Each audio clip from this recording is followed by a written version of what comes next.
Squirrel. Hey, y'all. Hey, Spencer. We're swapped around again. Huh? We're swapped around again.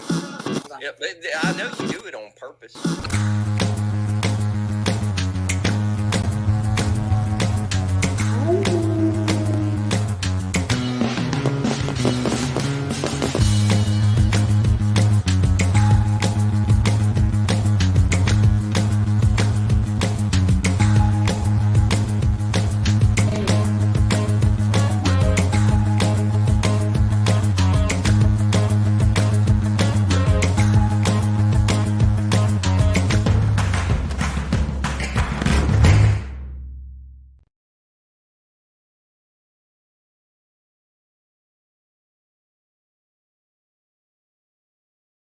Oh, now you got to hit the button and actually turn it off. What happened with that? I don't know. But look, you actually got us in the right spot this time. I love the new intro, by the way. Oh, she'll say anything. She'll say anything because Chris is watching. Actually, Chris is not watching. Chris is flying over to, what's the name of that island in Canada? I can't think of the name of it right now. Yeah, I seen it this morning whenever I got home. I've looked it up several times. I'd like to go there. It's the place where Monster Quest has had the investigations. In fact, Chris Reinhardt is over there with Doug Highcheck and a few others. And I don't think they're doing Monster Quest. Maybe they are, but does anybody know the name of that island I'm talking about? That's going to bother me until I remember it. Vancouver or Victoria? Man, I know that island. No, it's not Vancouver Island. That's what, yeah, Cashew, Bobby. It's not Vancouver Island. Well, I don't know, but anyways, hey, y'all. Hey, everybody. How is everyone doing? Let's see. We got, 26 in here right now. Saw a bunch of people in the chat waiting early for River because River's been on Bigfoot Odyssey a couple times. I don't know. He might have been on something else. We'll have to ask him. But anyway, ain't no point in keeping them backstage. And we got Greg with us. And there's Mr. River Morse. River, how you doing today, sir? Hey. Yeah, good, brother. How are you? Yeah, everybody's good here as far as I know.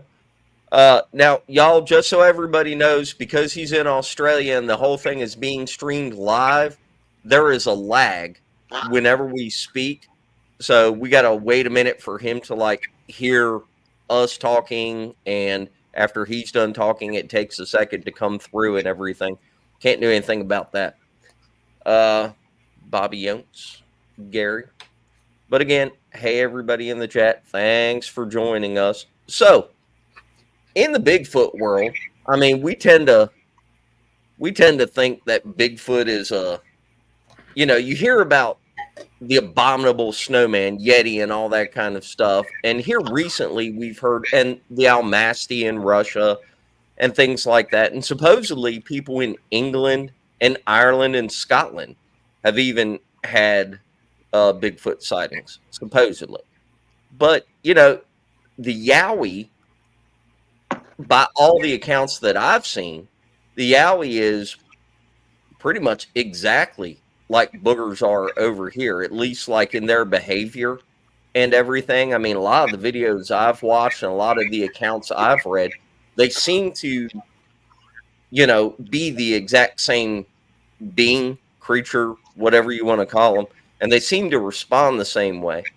And River reached out to us, and he's had quite a few experiences, and he is actually Aboriginal, so I thought we could get into a whole lot of the stuff that he grew up hearing about, like the lore and the legends and all that kind of stuff, plus his experiences.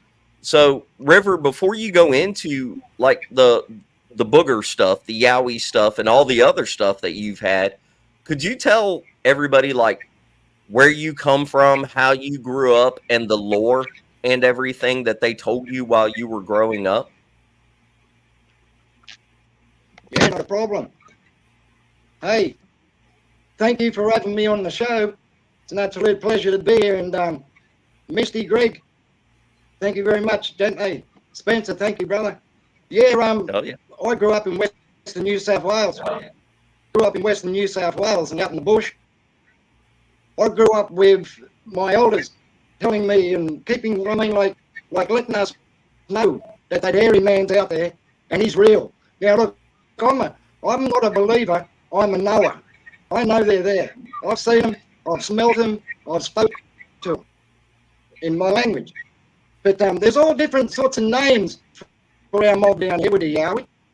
And I've got a list here of all different names, and there's Quinkins. Now the Quinkins are big fellas in Northern Territory. They get up to around about 14 foot. They're big lads. They're big fellas. And you got the Jugabina, they're different ones again. Jarawara, there's another name for it. There's Dullagar, there's Bullagar, there's Fullagal, all different names. Yahoo, there's Wawi, all different names. Nookana. Nookana's where I am at the moment. That's what they call them down here. I'm in South Australia at the moment. They call them Nookanas. And they hang around the places called Flinders Ranges and another place called Loxton. And it's all up in the mountains. We got Barbies, we got Jimbra, we got Nookara, all different names, all for different parts of Australia. And not only we got the big fellas, but we got the little fellas. And they're called brownjacks and jarragans. Different again, different fellas. The little people. I grew up, hey? The little people, what we call the little people. Well, the little hairy fellas, yeah. Okay. And they're mischievous little fellas, mate. You got to be careful of them little lads, mate. Jeez, they get up in trees and everything, you know, and you wouldn't even know they're there, you know. But see, we're always told to look up as well as looking down and looking around. But like I said, we smell them before we see them, and they know I'm there. They know because I'm in their backyard. And see, like, and our elders told us never to whistle. Like, don't whistle at night. Yeah, don't go out on your own. Always have someone with you, you know, because they're out there, man. Yeah. And it's like we're our television to them, you know, because they're wondering what we're doing, you know, wandering around their backyard. Yeah, and mate, look, I tell you what, I've had some tricky times with these fellas, and they're just like Bigfoot and Sasquatch, you know, they're the same deal, man. And I've seen so many different ones, you know. Yeah? And the law, like he said, Spencer's LORE, what law, you know, not the other law. You know? It's our tribal law. And they've been growing up with us for over thousands and thousands of years, brother. You know, like, I mean, when the first white man come here, they encountered these fellas, you know, and they were talking to our elders. Our elders were telling, you know, hey, be aware. And that's all I want to do is bring awareness, because they're out there and we're encroaching on their land, see? And eventually it's going to get to where there's going to be a lot more sightings. We've had a lot of sightings down here because of the encroachment, see? So they're out there, brother. They're out there. I believe you. So what was your first experience with anything like that? Oh, mate, it's like it's like it happened to me yesterday. And you know, like, I can still see him. It was me, and this is when I was 12-year-old, brother. We went out to this Aboriginal place, see, and it's on Aboriginal land. And I was 12-year-old, me and my cousin, my uncle, my auntie, or two aunties, and we had little ones. We had like about 6 little kids with us, you know, all little ones, about 6-year-old to 7-year-old, and we were the elder ones. We were 12. Old uncle said, can you go down to the river and get some water? And it was about a 300-yard walk down the river. So we got these 2 buckets, like 2 buckets, 10 buckets each. We walking down the river, and it's about 38 degrees Celsius, mate. It was hot, eh? So we gets down to the river. Anyway, we thought, bugger this, we'll have a swim, you know? So we're having to swim around, you know. Anyway, we said, come on, brother, we'll get the water and we'll go back up, you know. Anyway, he said, brother, I've got to do a Jillawa. And I said, oh, not now. And like, like Jillawah means piss, you know. Oh, Anyway, so he's going over to the side to do a Jillawah. Anyway, and I'm standing there and I hear this. Now we have no cattle on this place. We have no sheep on this place. We don't have bears. We don't have anything like you fellas. We got no cougars or things like that, you know. Anyway, and I'm looking over in the bush. I'm thinking, what's that? You know, like it was a grunt, and we had no pigs there or nothing. Anyway, and I heard this, and I'm looking over, and I'm thinking, what the bloody hell's that? And I looked in the bushes, mate, and about 4 foot off the ground, there's this thing on all fours, and he's looking at me through the bush, like through the lantana. He's looking at me like that, so you know, I went, holy shit. I said, brother, come on, brother, hurry up. And he's going, what? I said, come on. He's going, oh, God. And I said, just cut it short, brother. We got to go. Anyway, and he's come over and he said, what's wrong? I said, look over there, look in there. And he looked and he went, shit. And I said, don't worry, brother, we'll just walk. So we just started walking and we're looking to the side. And you know the old saying, when you're walking along, you hear this, like the same sort of walk, we do like paralleling. Yeah. And we could hear the sticks breaking, you know, and crunching, you know. Anyway, so we started walking, we're looking, and I'm saying, come on, cuz, we got to get up here. We got to get up here and tell Uncle. As we're walking up, brother, we got about 150 yards from where they were. And there's a big opening. And we seen him. He come out of the opening. He'd have been about 7 foot. Yeah, about 7 foot, I suppose. And he just ran. And it was like a cartoon run, you know. And the old uncle said, what's wrong with you fellas? We got there with half a bucket of water because we just started running, you know. And I said, Uncle, look over there. And old uncle looked, and he seen the back half of him just cutting into the bush. And so he got the kids, bundled them into the bus, mate, and the old aunties, and we hooked it, mate. So we took them home, and we come back. We come back and went down to the river and had a look around, and we seen these big footprints, brother. And they're about that much into the ground, you know. They're about good 16-inch, 17-inch tracks, you know.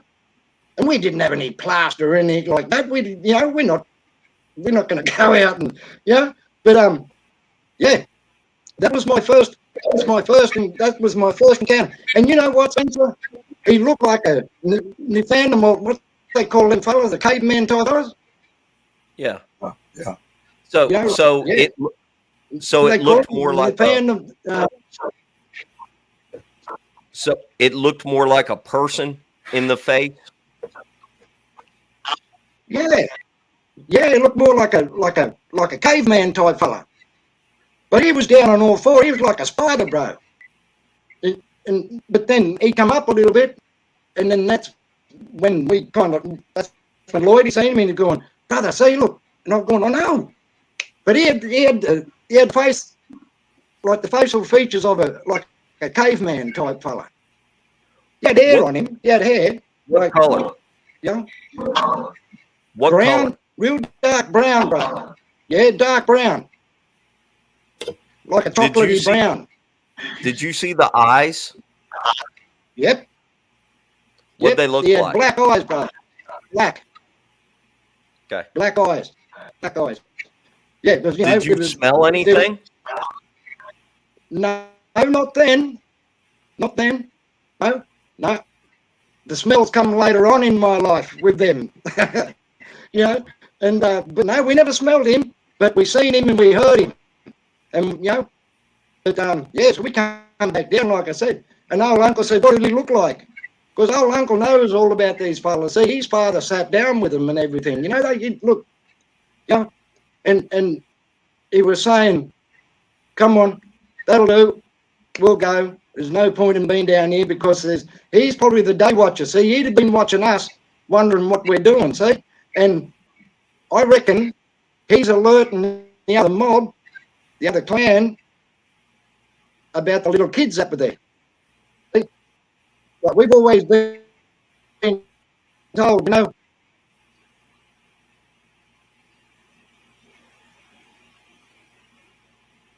they go looking for the kids.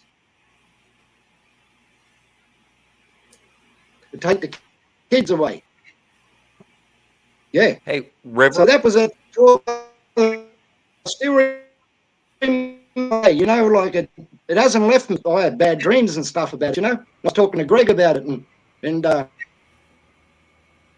all different types of yows down there, all, you know, different colours, different facial features, you know, and different smells. Oh yeah, bro. When we go into the bush, I go in with these lads to call them in, you know, like I just I let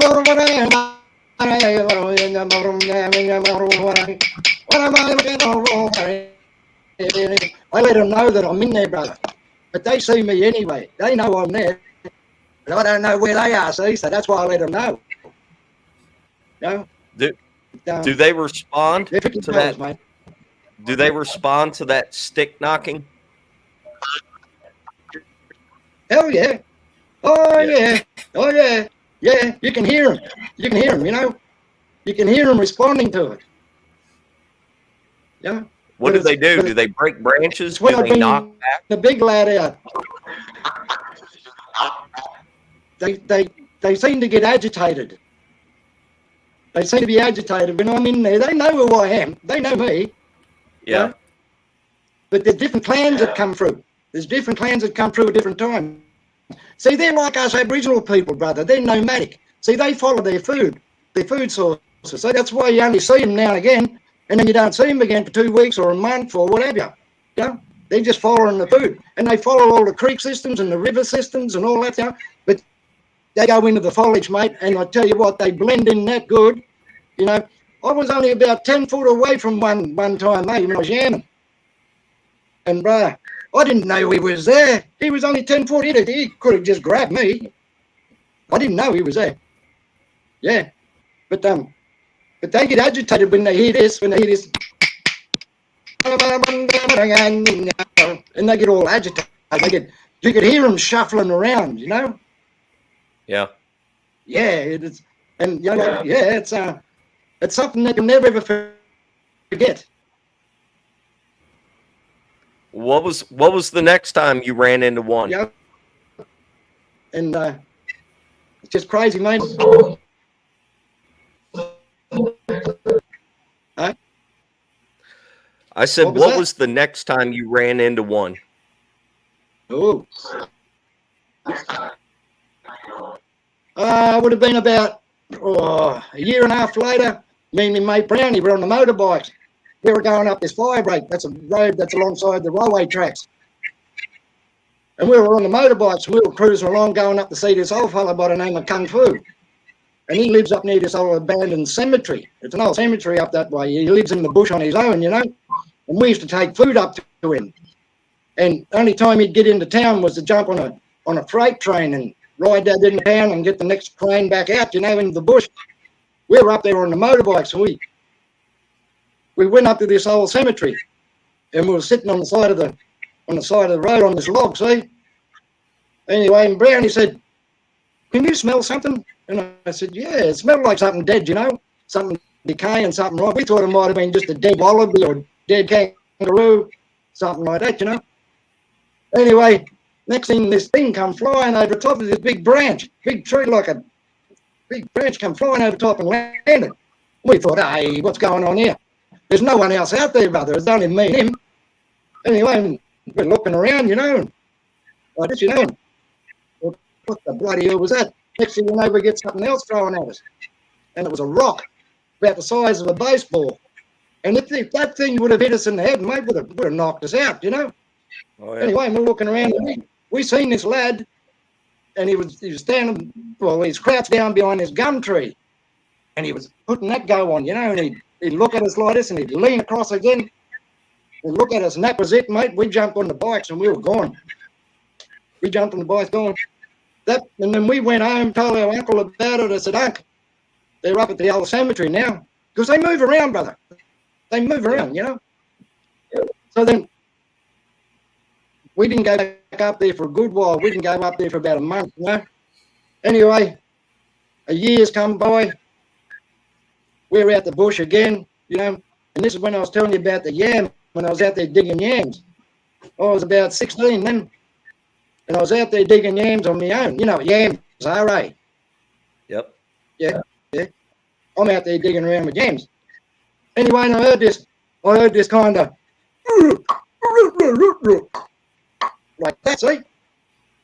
I think, what the bloody hell is that, you know? And, anyway, I'm thinking, anyway, so I'm digging around again, yams, you know?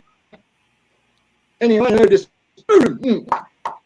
again, see, what the bloody hell, you know? And I'm thinking, there's no one out here. I thought someone was playing tricks on me, see? Anyway, sitting there, seeing, I thought, this will do me, I don't know. So I got up and I started walking, and I heard these tree snaps and branches breaking on my left, see? And I thought, well, I'm standing there and I'm in thick stuff, real deep, thick, like foliage, you know? You couldn't see in there, I'm trying to look to see what was in there. But I knew what it was, brother. They've been watching me all the time. Anyway, so I started talking in my language. And I went, like that, back to me. They started talking back to me, brother. But I couldn't understand what they were saying, but they must have known what I was saying with my language. See? And this is what our old people were telling us. They've been around us for years and years, and they know our lingo.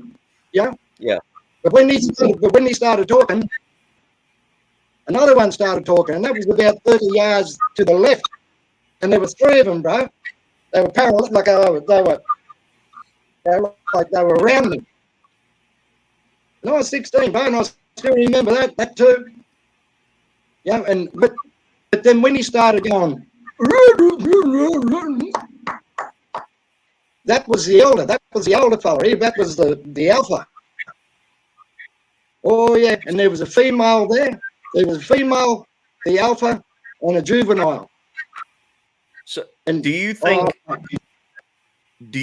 they were trying to speak back in your native language? Yeah. So but you think that they can understand, but maybe they just can't speak back as clear? That's right. Now, like I said, they've been with us for years upon years upon years. They know our lingo. They're a part of us, brother. They're a part of our culture. Right. Yeah. And they know us, and we know them. You know? But there are some rogue ones out there, brother. There are some bad ones out there. The ones I've come across are the good ones, but there's some really rogue ones, and they come from different areas, and they come in and they try and take over that area. Now, you know where the crosses on the ground? You know where you got your X's? Yeah. My old people told me that the reason why they laid them on the ground is to mark their territory. Right. Yeah. And the ones that are up in the air, like that, and you get your branches that break, that's where they're going. That's where they're heading to. Yeah. So, some of them are directional, I think. Yeah. But, mate, I tell you, that was a hairy one, because I didn't think I'd get out of there. You know, I didn't run away. I just kind of backed out. But there was another similar thing that happened to me where I got, like, they tried to mind speak with me. They tried to get into my head. And I was about 17 then. Eh? But I had to block them out. I had to block them out from my tribal way, you know. But I felt crook. I felt nauseous. You know, that's made me feel sick, you know. So that was another time I had to back out of there because it was getting too heavy. Now, these were the different mob that come through there. And they come through and they took over where the old clan was. And they were bad, man. They were taking sheep, farmers, cattle, sheep, you know. They were just coming through and just eating everything. And mate, it was terrible. I was crook, but I've got a thing called gumby, see? It's a tribal, like our medicine. And that's, I got my mate and I took that, you know, and yeah, but I felt all crook, nauseous and everything, you know, and oh, mate, it was terrible. But yeah, mate, they can talk to us. They can yarn. But you think you know that they definitely were trying to get inside your head. Yep. What did it feel like? Can you describe that in detail? Yeah, like kind of a, like not, it was just kind of like a semi-migraine type thing, you know, like a little, like it was, yeah. And it was where I could only squint. I couldn't open my eyes. I could only squint. And then this overall, like, nausea hit me, and then I had this kind of a, like a headache type thing. And they were trying to get into me. They were trying to get into my head, you know. But I wouldn't let them in, brother, because of my tribal way of locking them out, you know. Oh yeah, that was tricky. Yeah. You know?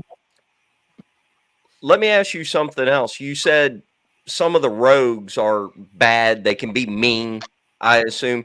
Do you guys do you have people that go missing? Do you think that boogers have snatched people down there? I only found out the other day. We've got, I know, like you guys up there have got a lot more missing than us, but we've got 55,000 people missing down here at the moment. And no one seems to know where these people are. I mean, 55,000 people is a lot of people that go missing. You know? Yeah. And that's why when I then encounter a 12-year-old, me and my cousin, that's why our uncle said, come on, get the kids, put the kids in the bus, we're going. Because that's what they want. They want the kids, brother. See, they want the kids to bring them up their way, you know. That's what's been happening. Been happening for years, brother. So it's tradition down there that they snatch kids to raise them as their own? Yep. Yep. Yep. That's similar to some of our Native American lore. Yeah. Except for up here, you know, they were fond of snatching women and children. Yep. Well, that's what the bunyip, that's what he does too, see? But we'll get to that later on. I was about 24. Eh? No, go ahead. Yeah, go ahead. No, I was going to say something about that. 24 and yeah. Go ahead. I was about 24, and me and my mate Kenny, we went out rabbiting. There's a big rabbit warren. There was about 18 holes, 20 to 18 holes for the rabbit warren. It was a huge, big rabbit warren, and it's on our Aboriginal land, see? So me and Kenny's out there in the ute, and we had ferrets. We had 2 cages of ferrets. Anyway, and we were sitting on the back of the tailgate of the ute, which you fellows call pickups up there. Anyway,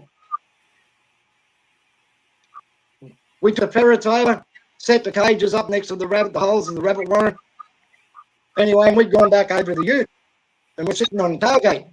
We're sitting there having a beer, see? Anyway, would have been about 5 minutes later or something, we got this smell. And there's no one around. There's no one out there. This is on Aboriginal land, way out in the bush of the Warren Bungles, brother. Way out in the bush, you know? No one around. And we had this smell. We got this smell of like plastic. Well, yeah, the plastic on the wire. Like, you know, like burnt plastic. Yeah. Anyway, and I said to Kenny, I said, what's that smell, brother? You know, like, he's going, oh, I don't know. So we got the bonnet. We popped the bonnet of the ute to check there was nothing burning in the car. There was nothing burning in the car, you know. We closed the bonnet and we sat back down on the tailgate and we're having a beer. And I said, geez, that's a tricky smell, mate. Anyway, we looked around and we heard this big pow, like big crack, you know, like, I said, what the fuck was that, brother? And he's, you know, and we looked over, at about 30 yards away was this big, like, he'd have been about 8 foot, and he was standing behind the gum tree, and he was looking at us like that, and he popped back, he looked like that, and he popped back again, see? I'm going, look, brother, look, did you see? He's going, yeah, bro, yeah. Next minute, we heard this big bang, and it was on the other side. Well, we're looking over this way, and we're going, what the bloody hell's going on here, you know? we're looking around, and the big fella, he'd moved. He'd gone over to his right, see? He's gone, and this fella over the other side, he's come around. He's come around behind us.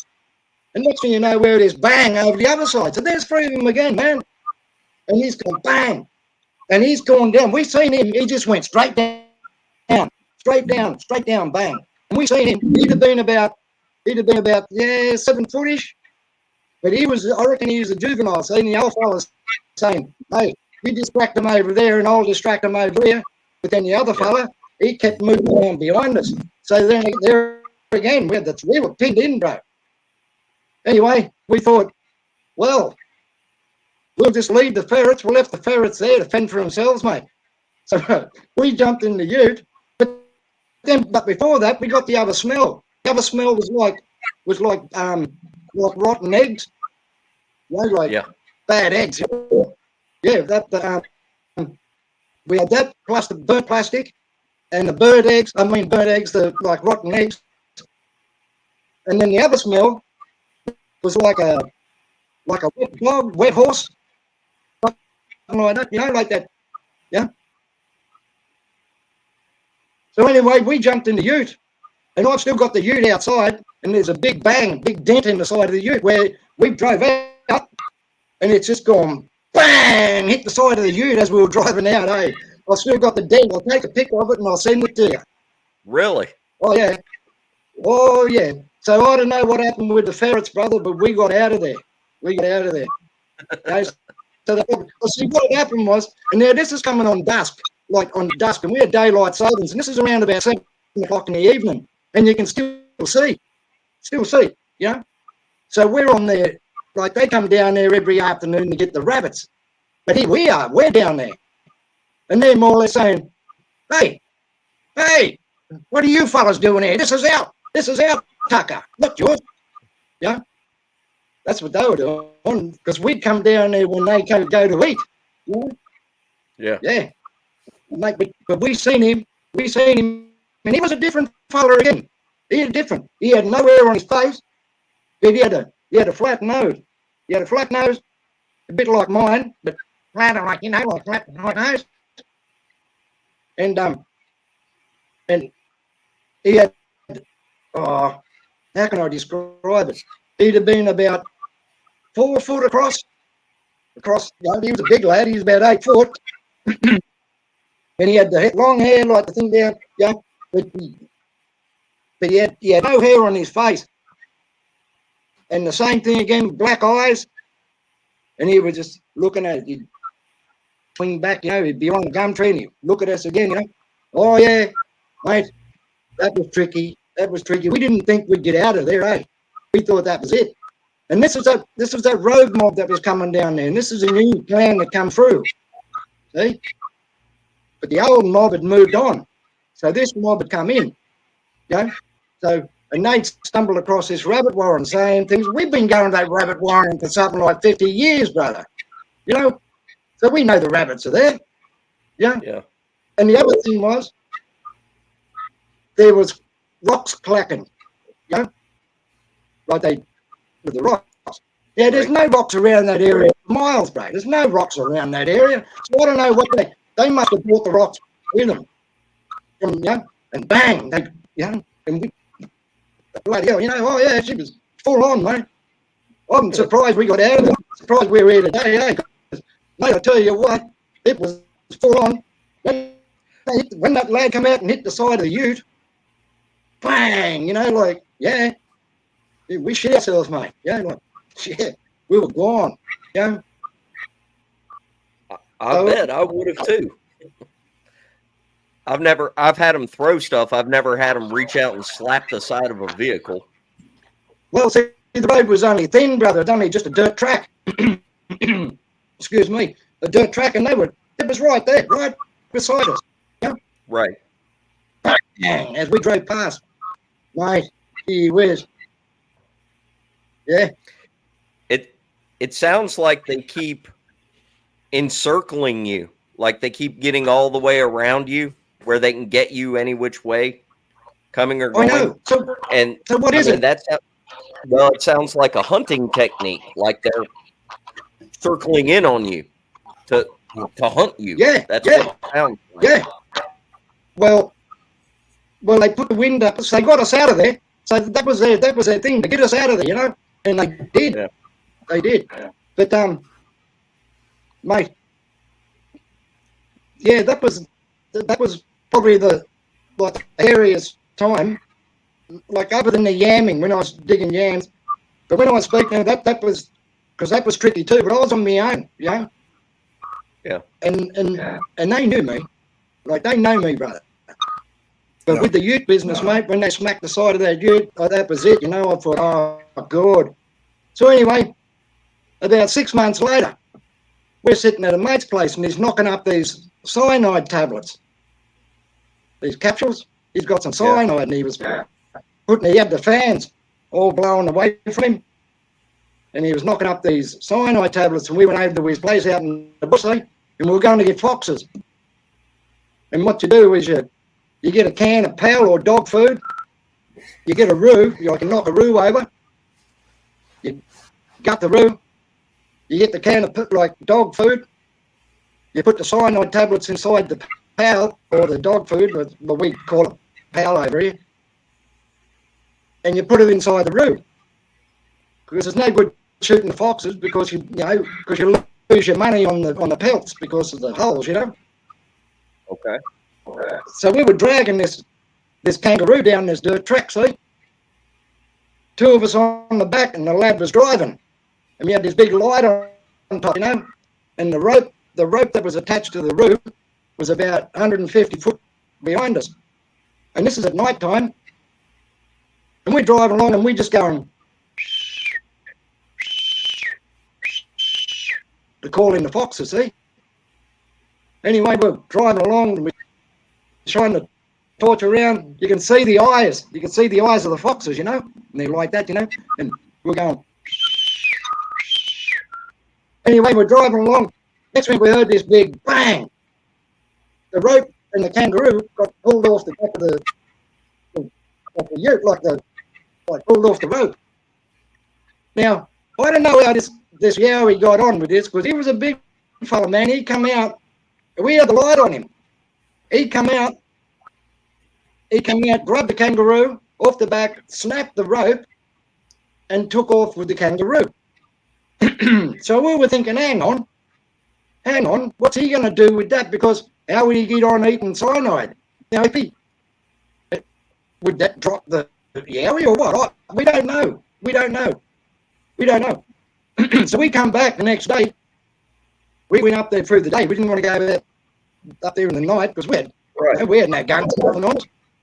So anyway, we've gone up there, me and Trevor, see me mate, and we couldn't see no sign or anything of this Yowie. You know, we didn't even know where it would have went. We just knew that it went that way. That was it. But we went looking for tracks and stuff, because if that would have eaten the cyanide, do you think that would have dropped him? Don't know. Something that big? Maybe, maybe not. Probably. I figure cyanide would kill one. Well, that's where I'm chucking it back to you fellas. What do you reckon? Cyanide's that's nothing to play with. You know? Yeah. Cyanide, pretty much, cyanide's going to kill about anything. I would say the thing is even if the cyanide does kill it, I would assume that they travel in groups just like they do over here. And if the cyanide killed it, you would still never know, because they snatch it up and do whatever they do with the bodies. But see, the thing is, like, they've got good smell, right? They've got great smell. They've got good eyes. They know what they're doing. They're more intelligent than us. You know? I reckon they would have taken the cyanide out, or taken that dog food out of the body and just probably threw it or whatever, you know? Yeah. They might have. They're pretty intelligent, man. That's why they haven't been caught. Yeah. You know? But like, we still to this day, you know, like, we've always thought about that. We thought, now, I wonder if that fella would have eaten that dog meat with the tablets inside, or would he just ripped it out and threw it and got the roo and off he's gone, you know? I don't know, because we never come across nobody or nothing. Yeah. I thought, well, cyanide would kill an elephant, wouldn't it? Oh You yeah, would think. yeah. So I don't know, bro. I'm still to this day, you know, I think about that, eh? Yeah. Now, River, Yeah. River, over there where you're at, like the tracks that are found, like the footprints and stuff. Are they pretty much like 5-toed footprints? Do y'all have 4 toes, 3 toes? What do the tracks look like? I come across 5 toes. Then I've seen 4 toes. Then I've seen this other one with 3 toes. Really? I'm thinking, what's with the 3 toe business? You know? So don't know. But see, oh God, it's because see we have a lot of things running through the bush here, and you know, like oh mate, like see we thought it might have been emus because they got 3, Right. like 3, probably like 3 toes, yeah, with the spur at the back, you know. But they're not as heavy. But the tracks we seen were sunk in about that much, you know, like that deep. And we're thinking emus ain't that heavy, Right. you know. But, yeah, I've seen 3. I mean, yeah, 3, 4, and 5. So I don't know what the 3 are though. And like I said, it can't be emus. Yeah. What about the vocalizations? Do they do the howls and everything like they do over here? Yeah, but mainly growls. You know, like there's a lot of growl. There is a sound that we've heard out of the Pilliga, and that's like what's that, like a howler monkey, like that, like that. Okay. Like, you know, I mean, there's cows out in the Pilliga. There's wild cows and wild brumbies and horses and stuff like that. But there's just that one sound that you know that's not a cow and it's not a horse. But what they also do down there, brother, the Yowies, they mimic. They mimic the sounds of other things, like koalas. You've heard of the koala bears, eh? Yeah, mate, they feisty little buggers, then, mate. They look cuddly and everything, but mate, you get one of them, they'll scratch the shit out of you, brother. They'll rip into you. Oh yeah, They look so cute. Yeah. I know. That's the ones that are in the zoo, brother. That's in the zoo. You get them out in a while, mate. Gee whiz. Oh yeah, mate. What is the average size of the Yowies there? Oh, they vary, brother. Like I mentioned earlier, the Quinkins, they get up to about 14 foot. 14 Different ones foot. again, different Yowie. Yeah, they're called Quinkins. Different mob. Different mob again. And with the little fellas, the little brown jacks, mate, tricky fellas. I sent Greg a pic of one up in a tree. Yeah. And mate, because I got this lady over here. She rang up on my radio show and she was asking about Yowie. She's had a few encounters herself, so she rang up on the show, and she was the one that sent me the pics. Now she's had a lot of run-ins up there with these little fellas, and I'll tell you what, mate, they're just mischievous little buggers, eh? Oh yeah, bro. I tell you what, mate. Look, I've got a mate of mine who lives out in the bush in New South Wales. They have a place called Glagenbone. Anyway, he was doing some renovations on his house. He rang me up. He said, brother, he said, can you come out and give us a hand on the weekend? I said, no worries, mate. I'll be there, no worries. I said, you get the beer and I'll get the steak. We'll give it a crack, you know. And we're putting in windows and everything in his man cave like that, you know. Anyway, I gets out there saying this is on a Friday, and his young fella finishes school about 1 o'clock in the afternoon on a Friday, and he said, brother, he said, I've got to go into town. Now, we're 10 k's out of town. He said, I've got to go into town. When Scotty gets off the bus, go down and meet him. Now, the driveway's about a mile down the road, the main road, so Tar Road. Anyway, Brian's gone.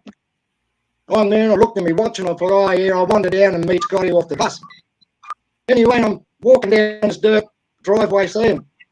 I gets down there. You know where you got your big steel gates, like your big gates. Yeah.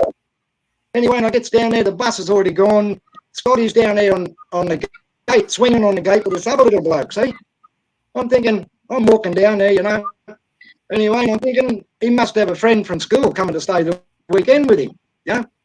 So I'm walking down there, and they're swinging on the gate, swinging away, you know. Anyway, and Scotty yells out, "Hey, Uncle River, how you going?" And the other little lad turned around. He wasn't a little boy. He was a little brown jack brother, a little hairy fella. He'd have been about 3.5 foot. 3.5 foot. A little fella.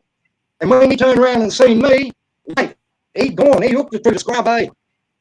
I'm thinking, hey. I said, who's that little fella, Scotty? He said, Uncle. He said, he meets me every afternoon and plays with me on the gate every afternoon he gets off the bus. He even said that little fella's been up and played in the sandpit in his house with him.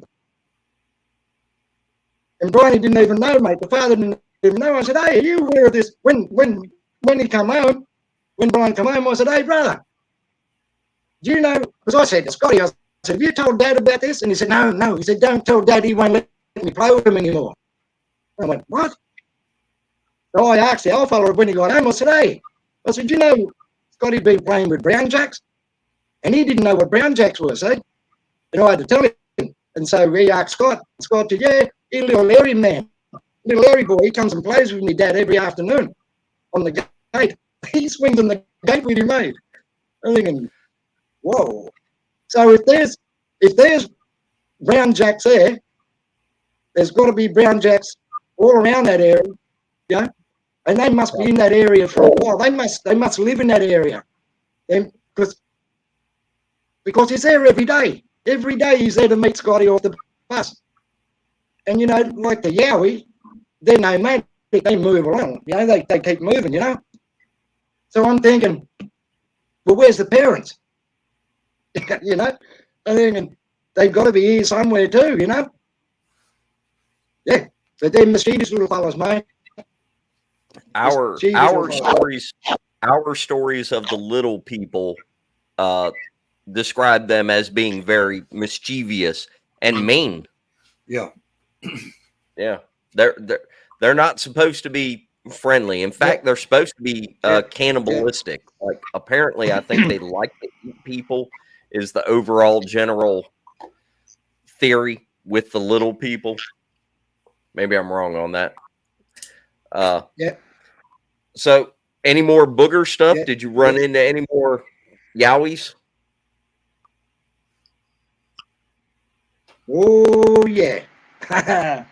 My nephew said to me,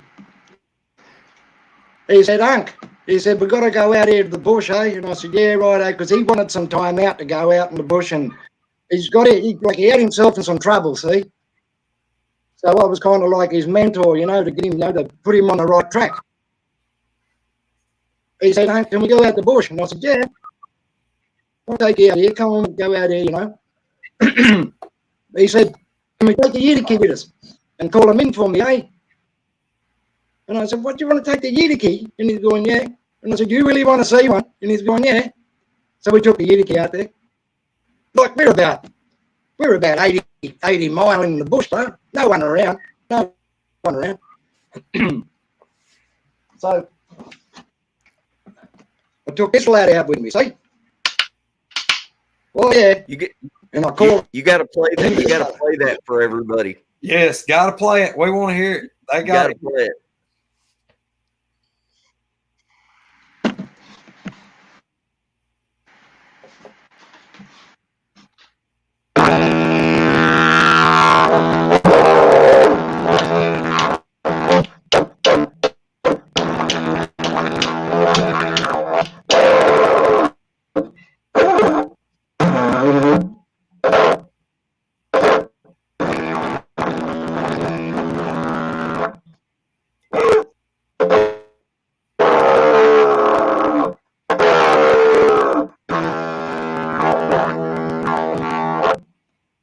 So we'd play that up and we'd get them in, see? And next thing you know, you'd hear these noise. all these noises and that bang, you know, you can hear them. You can hear them all moving around, brother. But you can't see them, but you can hear them, you know. I'm gonna need you to come to America and bring that with you. I got a couple places I want to take you, and you're gonna play that thing. Yeah.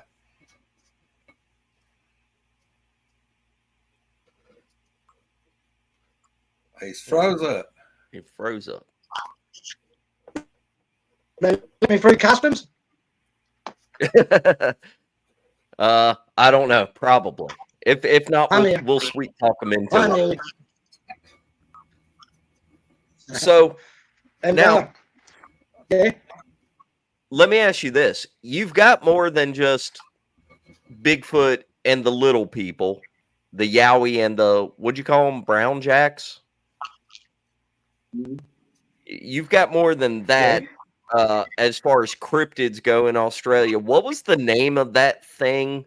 The bunyip? that's him. Yep, The bunyip brother. He's a terrible fellow. He's like there's three things for him. He can either be an angel, a devil,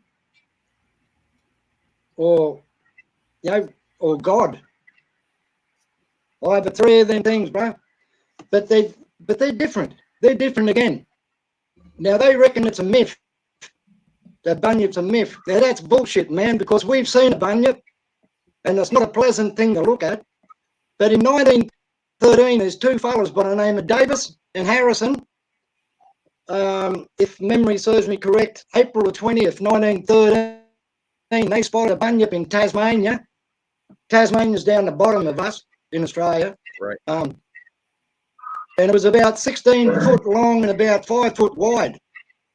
And it was all covered in hair. But see, when we were mentioning about the dog man, this is what our people were referring to as dog man here, because apparently it's got a head like a bulldog. But see, there's different sorts of bunyips, the same as the Yowies, brother. See? Right.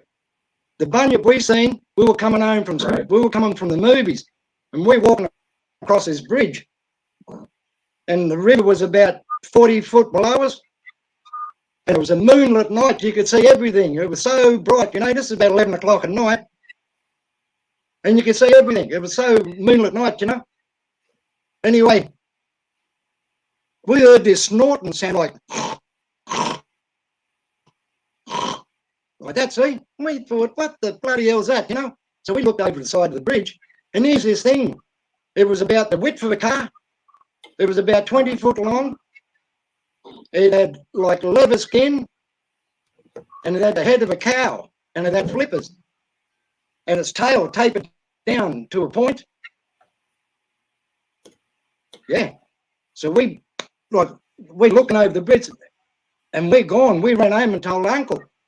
So we said, come on then. So he's got the torches, like the flashlights, and we've gone back down there. You can see the slide marks going down to the river.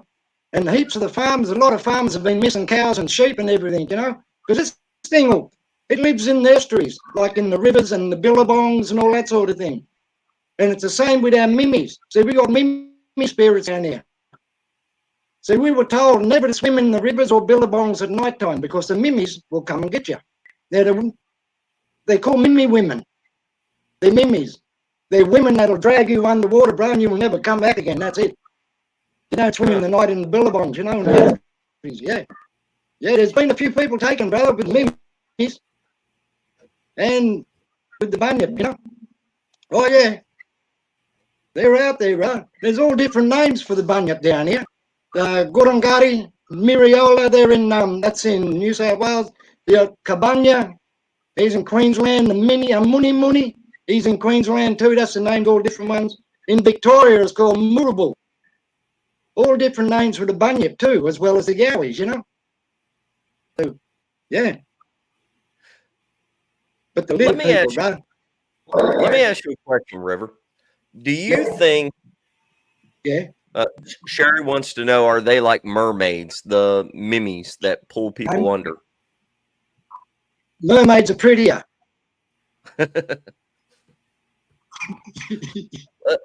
Let me ask you a question. They're wicked.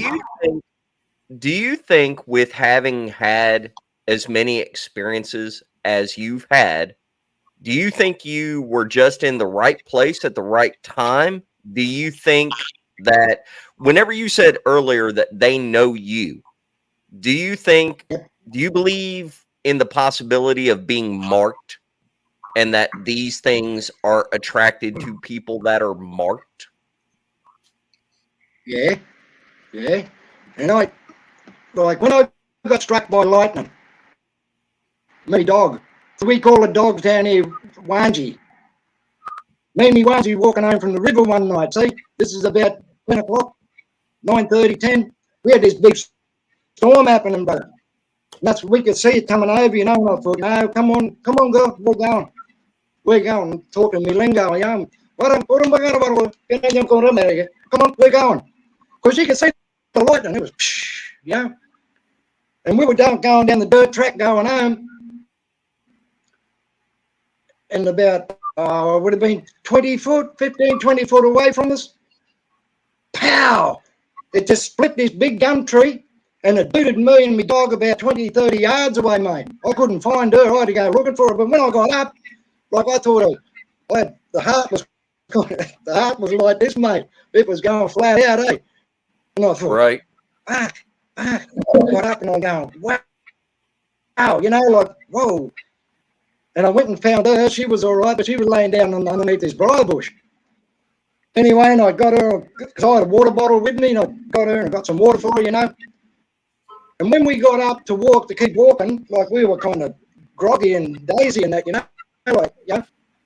I seen these 3 orbs, 3 blue orbs, and they would have been about 25 foot off the ground, and they were moving around.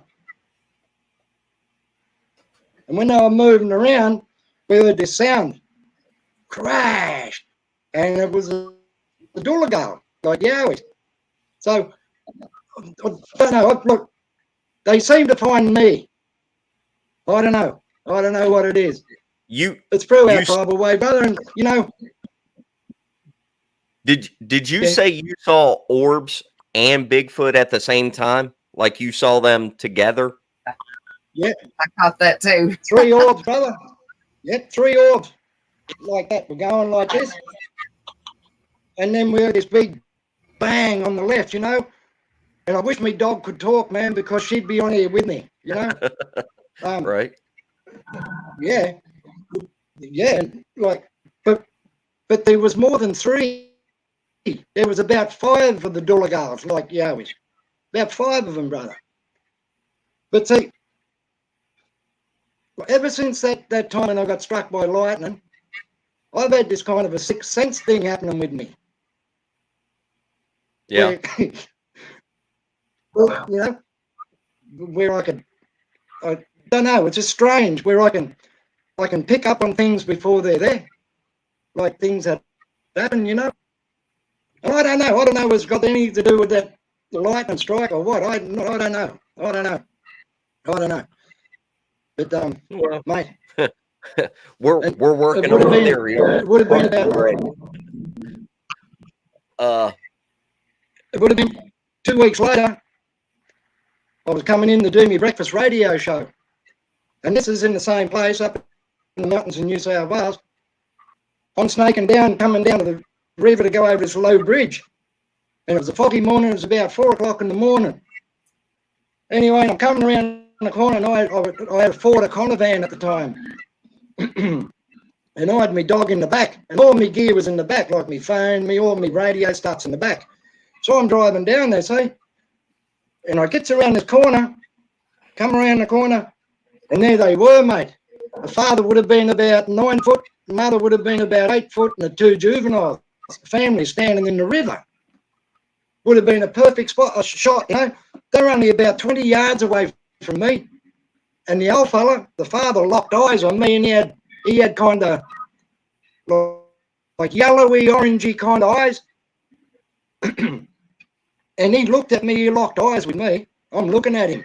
And Numina, that's the name of my dog. Numina means nighttime in our Gumbangi language. she's in the back and she's going absolutely nuts, man. And I'm trying to tell her to shut up. I'm going, shut up, you know, like, and they're there. And the big fella, the father, he locked eyes. Me and him were looking like that at each other. We're looking at each other like that for would have been about 5 to 7 seconds. And then he's nudged the mother and she put her hands over the juvenile's eyes. And they gone. They went through the river, up the bush, up in the mountains and gone. Yeah. So I'm on radio. I got into town. I'm thinking to myself, wow, what's going on? Why is this happening to me? I mean, like, why am I always experiencing these things, you know? But so I'm on radio and I'm telling people on radio about it. The next thing you know, I'm getting bombarded with phone calls and saying, yeah, well, have a guess what just happened to our chooks? There was a place just up the road where it was like a day retreat where they got all chooks and all, you know, like, because we call bum nuts. You know what bum nuts are? No. Eggs. Eggs. Eggs. Okay. Sounds a bit funny, hey, bum nuts. You think, oh my God. Yeah. It's done. I don't want to eat a bum nut. Well, the other name for it is cackleberries. That sounds better than bum nut.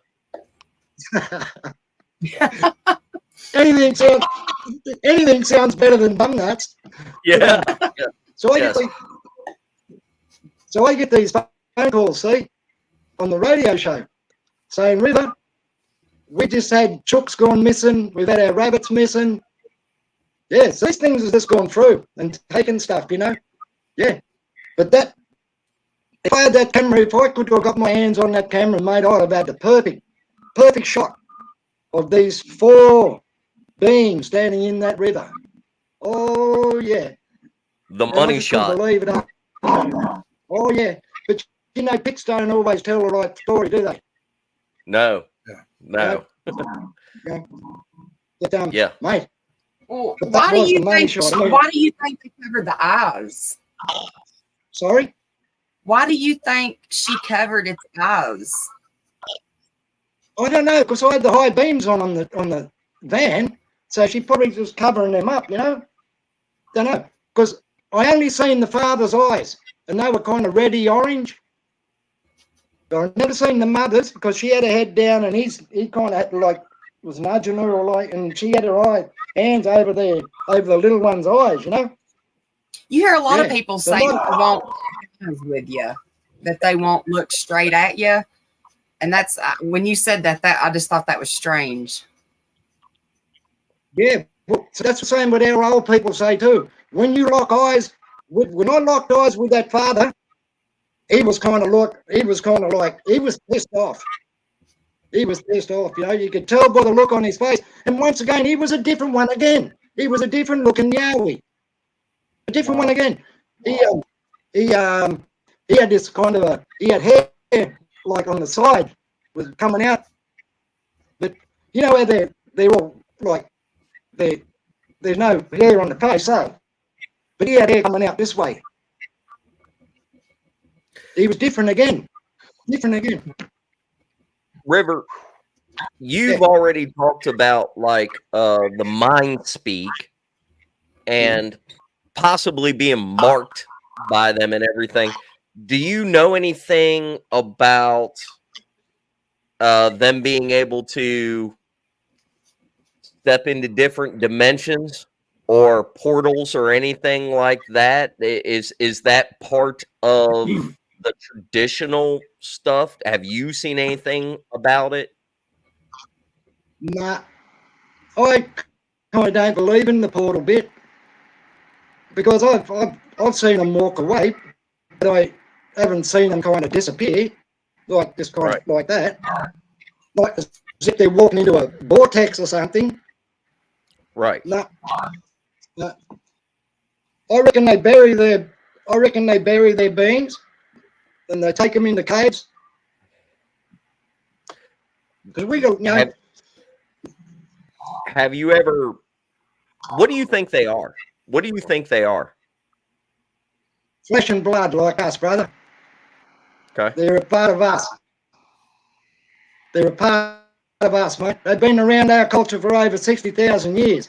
You know? Like I've been ridiculed. Like, see, look, it's taken me a long time to come out and talk to people about what I've seen. But I just want to Right. bring that awareness that they are out there, you know? And it's taken me a long time. Yeah.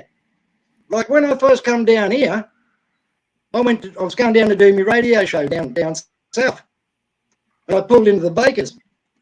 And here's this bloke getting served in front of me, you know? Anyway, and he's sitting out the front. I come out after getting served.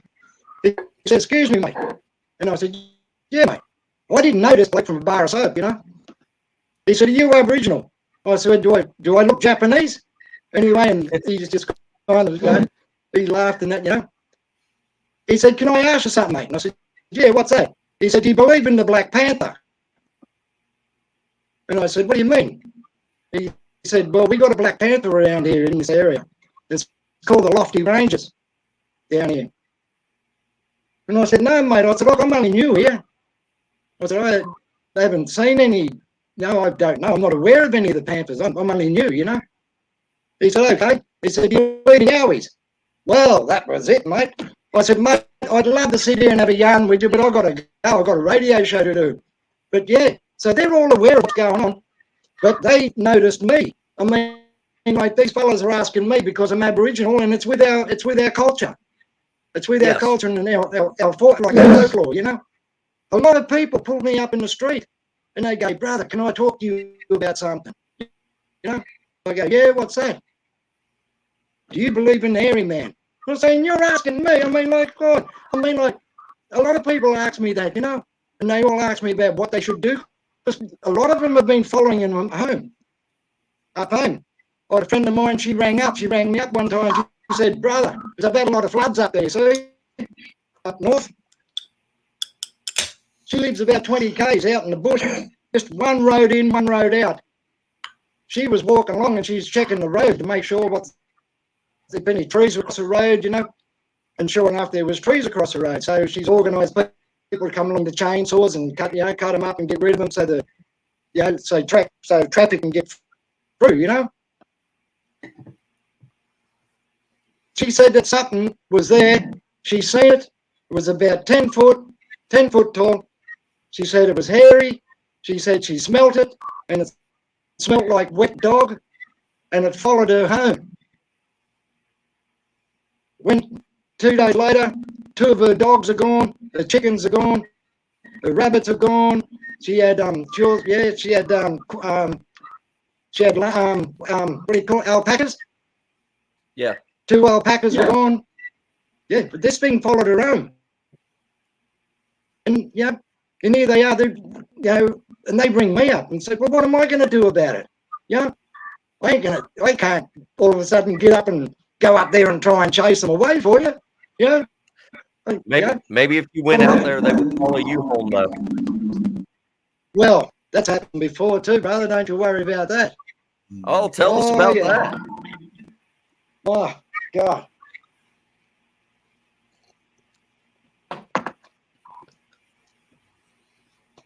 There was 4 of us.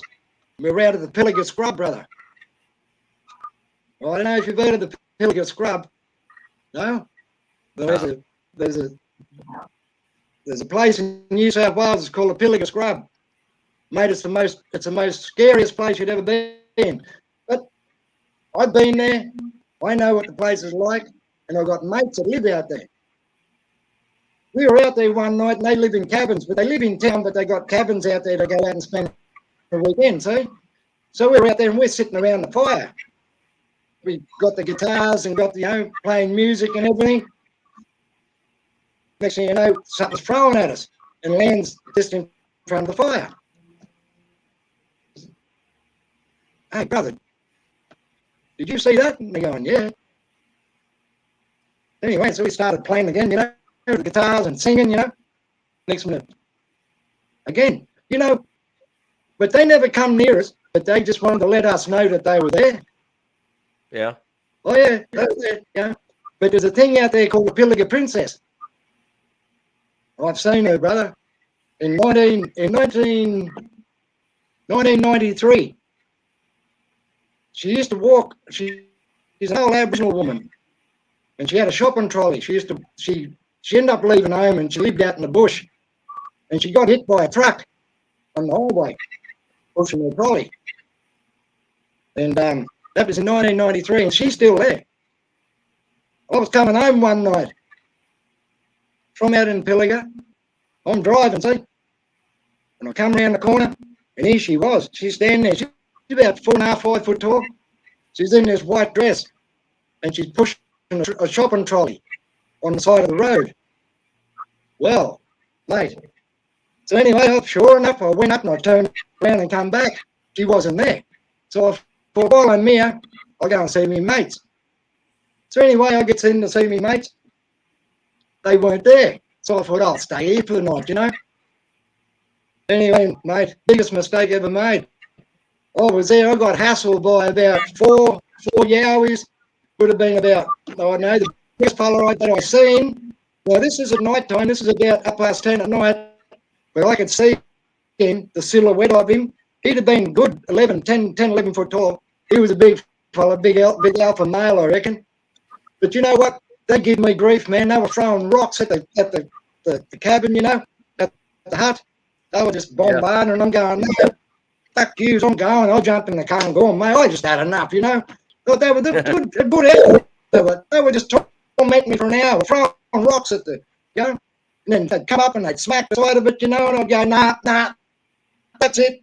And I speak to them in my lingo, you're like, and that was it, mate. I said, no, I'm out of here. And you know what? I don't know how they did it, but they followed me home. They followed me home. And I was a good 40 k's, 50 k's from there, from where I was. And they followed me home.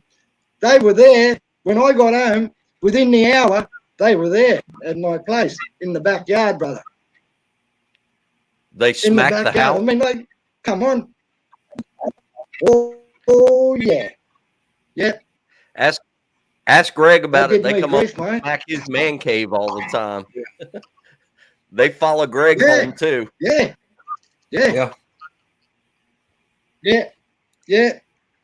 See, they haven't ever followed me home because I'm nice and polite to them, and I've never done anything to piss them off. Yeah. Really? They just don't like you know that. They wait till you're out. Your place. I can't look, a real boomerang. I'm gonna put that shit on the wall. River said that's what they would take out emus with. Yeah. Wow. Hey, River. No, that's this one. That's this one. That's this one. That's the killer one. Wow. River, tell them about this is the killer one. Tell them about holding the two boomerangs together. You put two on together, see? You put the other boomerang on top of this one, and you hold them like that, two together. And you throw him. But you have me mate over there, see? We were out quailing, out getting quails. And he'd be standing over where all the quails are in the marshes. And he'd just go like that, see? And they all get up and fly. And that's when I throw this lad. I throw him, see? It peels off. The other boomerang peels off in the air, and if one misses one, the other one gets one, you know. If you miss with both, you're going to starve. So, but Spencer, that's going to you. I want to paint this up and send it to you, brother. Hell yeah. Yeah. That'd be cool. That'd be cool as hell. This one's the emu fella. He's the one that hurts. He hurts, this fella. And you throw him low. You take him out with the legs, yeah? Now, Greg, this is the quail one. This is going to your place, Greg. Oh, man. Wow. Look at that. This is what you use for quails. That'll go on the wall right here. Oh, yeah. Oh, and I've got something coming along for you, Misty. I've got something coming along from Misty, too, so I won't leave. You got a squirrel boomerang? Wow. Squirrel killer. Yeah. A squirrel killer. But that's another encounter. Hey, River. River, what kind of barbecue y'all eat over there? Yeah. Well, What we kind- don't have white. We don't have white barbecue sauce. I'll send Thank you. God. Thank God. I'm sending River the secret recipe. I'm gonna send River some American barbecue sauce for him to Oh, try, right, and yeah. it won't be the white stuff.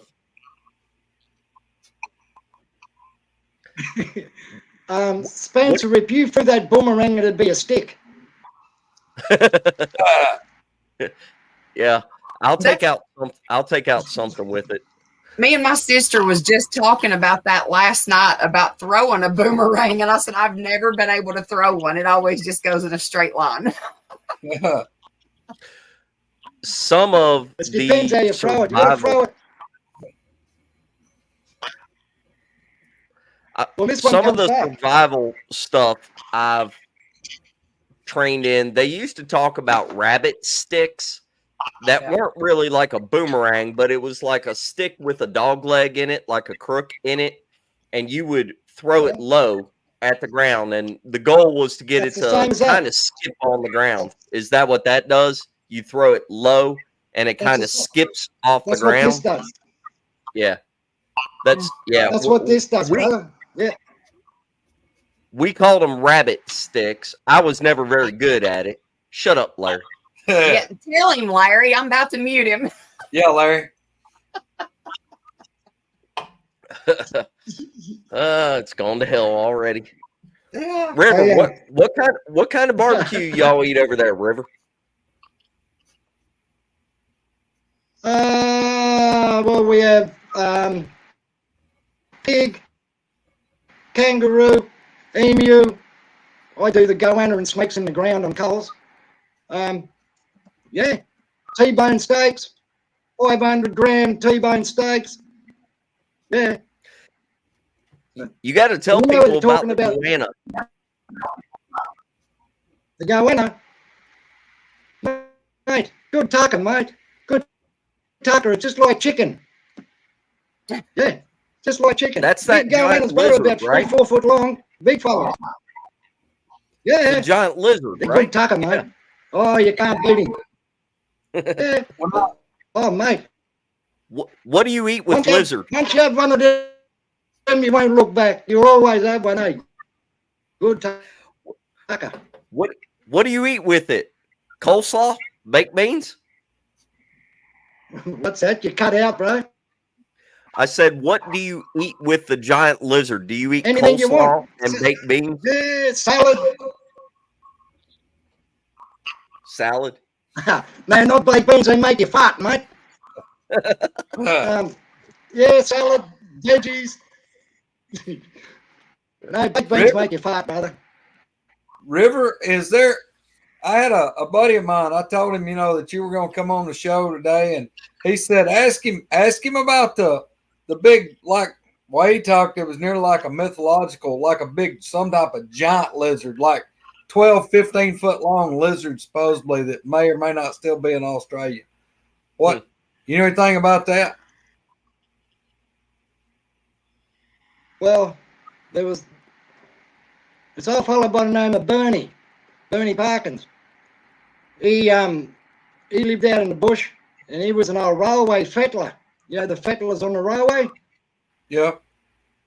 He said that he seen this thing was like a reptilian, like creature on 2 legs, bipedal. Had a head like those raptors that you see in the movies, like the dinosaurs and raptors. Yeah. Yeah, head like that. Yeah, but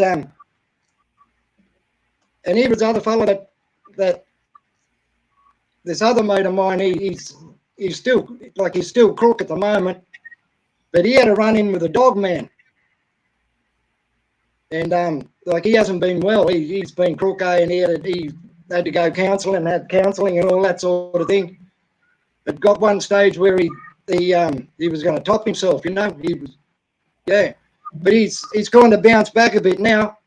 But he had a really bad encounter with a dog man, and see, we don't kind of really had them. I mean, like with me and my mate Kenny again, you know, when we seen this, like we were out bush again, and we seen this thing, you know how you got rabbits, kangaroos have got ears, right? Yeah. But this thing was like it was black. It was black like my shirt, like black. But it had a kind of like a muzzle, like a Doberman muzzle, like, you know. But he turned his head, like when he seen us coming, he turned his head like that, you know. And when we seen that muzzle, we thought, oh, gee, did you see that, Kenny? And he's going, yeah. But we still don't know, like, what it really was. But it looked like what they say of a dog man. Now, as I mentioned earlier, you know, like with that bunyip, right? There's been talk of a bunyip having a bulldog head. But with old Bernie, with the reptilian thing that Greg was asking about, mate, he swears on that, and that was about 14 foot high or something, 12 foot high or something, he said. It was big. And he said that kind of skin, like crocodile kind of skin. Yeah. Yeah, it was strange how he was describing it, eh? It was just strange, you know? But, Wow. Oh, mate. Oh, some of these. But the other thing. Oh, here we go. Yeah. And I've noticed the yowies come out more in the summer than what they do in the winter. This summer, so. Yeah. Hey, River. Yeah. One of our guys, Squatch and Holler, this is Roger Williams. He was actually on our show just a month ago or so. He's had a pretty good Bigfoot encounter. He wants to know if there's any difference between the Yowie in the south and maybe the mid-range and the north. What are the differences like in the territory? Is there different types of Yowie throughout the country? Yep. As I mentioned earlier, down here is Nunkana. Nunkana is a different Yowie again, different Dooligal, different Yowie. See, we call them Dooligal in our lingo, our Aboriginal language. Now, down here, the Nunkanas, they're not as big and it's not as, like, they're kind of more slender, tall, but not as bulky and big. But they're kind of slender fellas. Different facial features again. It's like they've got a kind of a slanty eyes, like you know, not like your almond type eyes, but kind of more slantier. Okay, that's what I've noticed. But yeah, thanks for asking that, because that's interesting. Because up in New South Wales, they're different again to down here, and even over in WA, they're different again. And, you know, you go up over to Victoria, they're different again. So, you know, they're all different variety of Yowie down here. They're not all the same. You know? What is the Australian, or what is the Aboriginal word for Yowie? And how do you spell it so we can look it up? Right, yeah, Dooligal. I've got it written here. Dooligal? It's D-O-O. Yeah. A-L-A, D-O-O-L-A. Now, there's different ways of spelling it. A-G-A, Dooliga. Or then you got Gulaga, which is G-U-L-A-G-A. You got Dooliga and Gulaga. Okay. Two different. There's a mountain up in New South Wales called Gulaga. There's a mountain in New South Wales called Gulaga Mountain.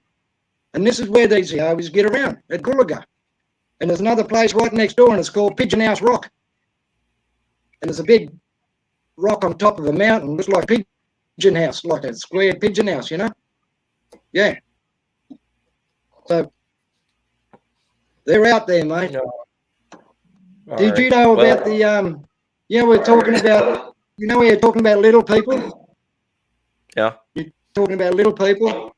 There was a dwarf clairvoyant tried to rob a jewelry store here. Okay. Yeah. A dwarf clairvoyant. The cops are now looking for a short, medium, at large. There you go. Yes, River's doing the comedy routine now. that's a good one. Well, we've gone an hour and a half. I know you got more stuff. Maybe at some point we could get you on for like a part 2. Oh yeah, I'd love that, brother. And Love that. what were you saying earlier about your radio show? Did you say it's worldwide and people can watch it like on the internet and everything, right? Yep. It's fluriofm.org.au.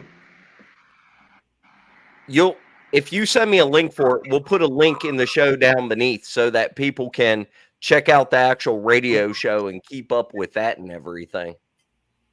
Yeah, that'd be good. That'd be good. But I got something to tell you before we go. So, Sure. now these are real little people. I had me mate Stewie.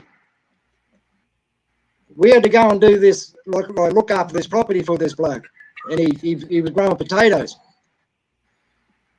Anyway, so we've gone up to the mountains. We're looking up to the house plus the property with the potatoes. We'd start at 5 in the morning because it's so hot, you know. And we'd pull stumps about 2 o'clock in the afternoon because it's too hot in the paddock, you know. Anyway, on this particular day, brother, like where you sit at the back of his house, there's like a big, it's all kind of bush and all these vines, and he made this himself. And it's a kind of to keep him out of the heat. It's like a big, like you just walk through, you know, but it's all bushland on both sides. Anyway, we come back from doing the potatoes, see, and we're sitting out the back, and we just cracked a beer each, you know. We're sitting there having a beer. Then mate Stewie's going, brother, look over there, look over there, look over there, look over there. Here's this little bloke. He come out and he had a pipe. He had a pipe in his mouth. He had a beard, and he had dungarees. He had no shoes on. And he was about 2.5 foot high, 2 foot high. And he had a pipe. He come out and he looked at us. And we looked at him. Well, we only just had his first beer, mate. We weren't drunk. We don't do substances. I leave that to the young fellas, you know. We're looking at him, and I'm thinking, did you see that? And he's going, yeah. And this fella just walked off, and he's going into the bush. And it's only about 20 yards before you hit the bush, like the forest, you know. And we couldn't believe it. We're looking at each other going, fuck, brother, you seen that, eh? And he's going, yeah. We're looking like that, you know. We're going, wow. Because we had to fathom this, you know, like this is the first time I've seen a little fellow like this, you know. But he was an old fellow with a beard, and he had a pipe like Greg uses, and he had dungarees on. What? River. So he's gone, and we think, yeah. He had pants and a pipe and a beard. Yep. Was he trying to sell you cereal? That sounds like a damn leprechaun. I don't know. But he was a little fella, about 2 foot tall. So he's gone, because he's seen us, and he's gone. And we looked, and we're going, no, surely, you know. Anyway, brother, fair dinkum. About 3 minutes later, out from the bushes from the same place was 2 little fellas and this little girl. And the little girl had pigtails, and she had ribbons in the pigtails. She had a little dress on. She had no shoes. And the other little lads, they just had like a T-shirt and shorts on, no shoes. And because they were following the old fella, but when they seen us, they looked at us and they'd gone back into the bush. And we seen it. We seen it, brother. And we're going, No, you've seen that too, and he's going, yeah, brother, yep. That's the little people still Greg about that we've seen, you know. What were the They're out there, clothes man. like? Denim. Are they stealing clothes from people to wear, or are they making their own clothes, or what? Well, our clothes would be too big for them fellas. So they must be getting stuff from someone's clothesline or something, or you know, like, I don't know. That was the first time I've ever seen something like that. Yeah, and I thought, wow. Yeah. You know, Spencer, Yeah. think about a lot of the folklore about little people, as they say, way to keep them from pulling tricks on you and stuff like that, is to leave them tobacco in the woods. Yeah, the same thing with Bigfoot, like as a peace offering, is to give them tobacco. But them having a pipe and clothes, they got to be stealing the stuff somewhere. I mean, maybe the pipe they could make, but he had a pipe. Maybe they steal kids' clothes off of clothesline somewhere.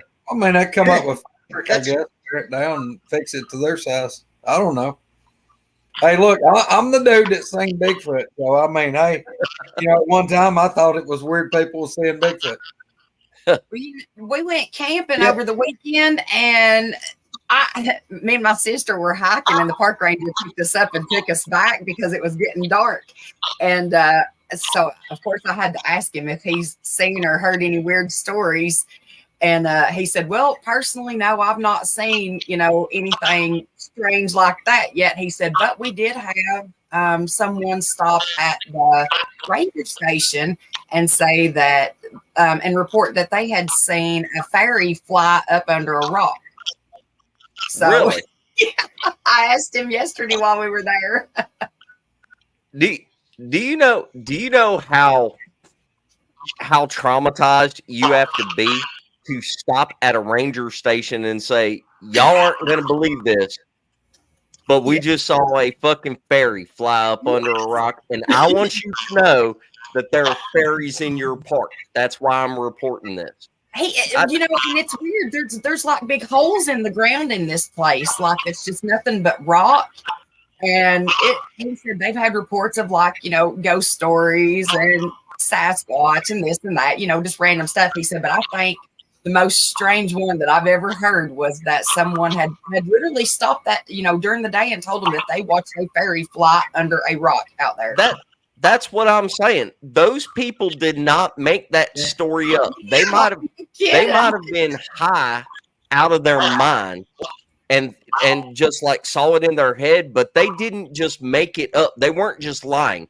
Nobody goes up to the forest rangers and says, dude, we just saw fairies over there and we wanted to come here and report that.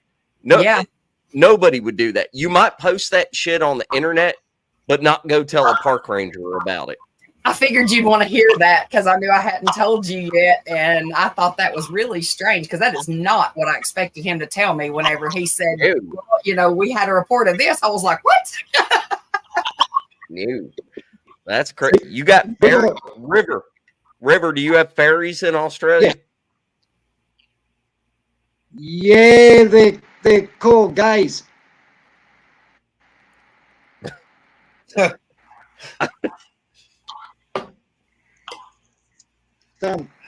Okay. So I don't think it's spelled Gaze either.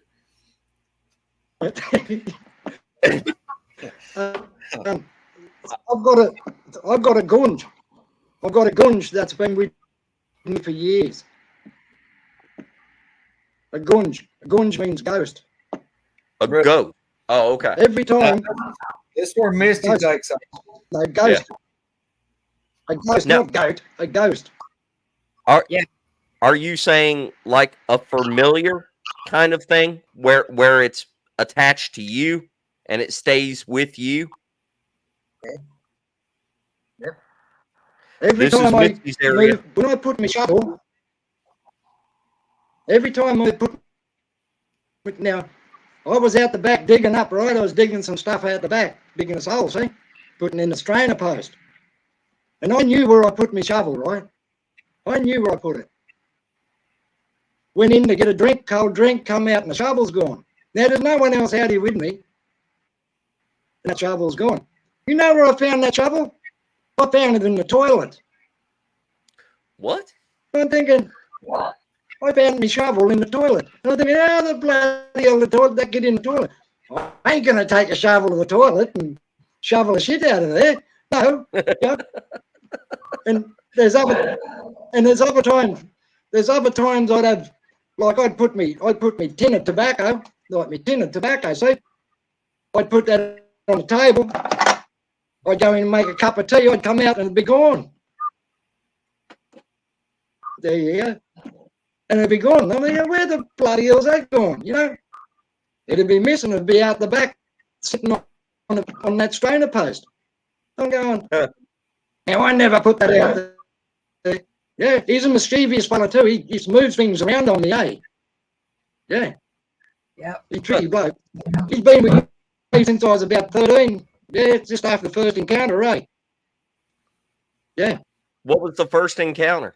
When I No, was 12 with the first experience with the ghost was the first thing that happened.